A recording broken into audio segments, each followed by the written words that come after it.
taking the time to join us today for such an important cause. I'm grateful to see so many people here today united to end violence against women.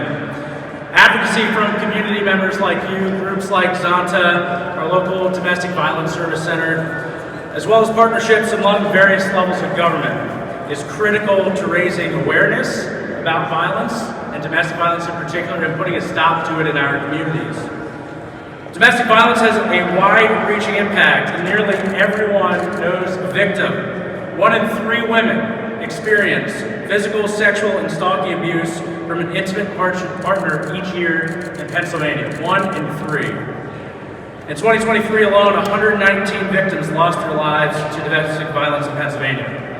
54% of these victims were killed by a current or former partner, a person who is supposed to love and protect them. There's also an alarming correlation between domestic violence and pregnancy. And 20% of women experience abuse during pregnancy, and homicide is the #1 cause of death among pregnant women in the United States. This is unacceptable. These disturbing facts are our call to action. We must do more to prevent violence, uplift victims, and share resources for those who are recovering. Acknowledging the prevalence of domestic violence offers a vital opportunity to promote resources and support systems for victims.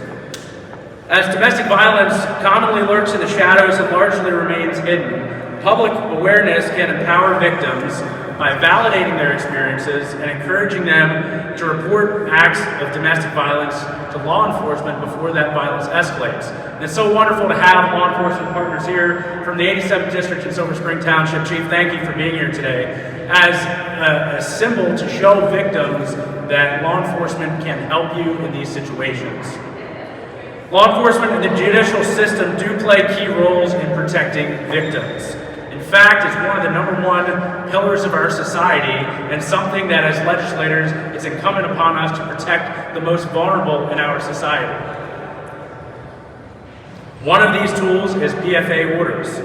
Those who perpetrate violence toward women must be held accountable, and PFAs can help make sure that happens. There must be consequences for violating a PFA, where they lose their power to shield victims from their abusers.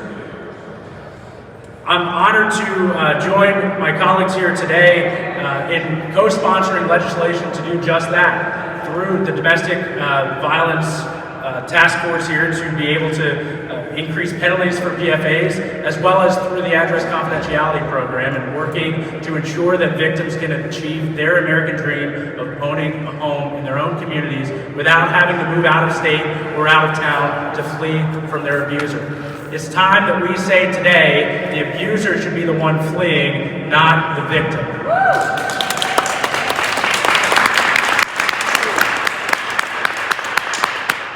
I will continue to be a voice for victims, to stand up for violence against women. Victims are counting on us for support. They're counting on 203 legislators in the House who have the power to make a difference.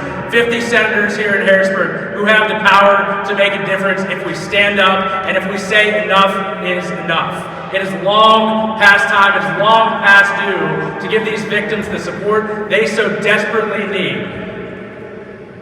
The time is now. We have the power to do something about it. As we start the next legislative session in January, I hope our House leadership and our Senate leadership will recognize the importance of standing up to violence against women.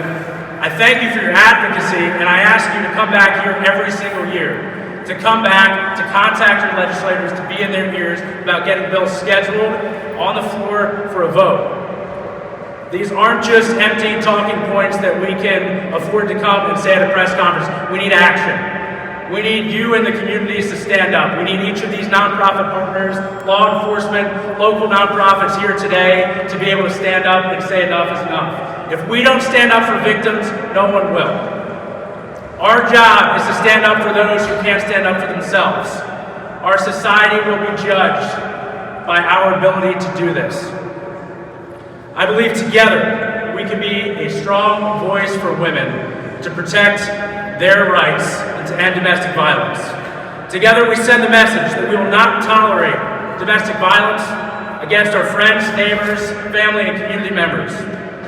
I'm honored to have the opportunity to say a few words here today, and I thank you for your advocacy on this important issue.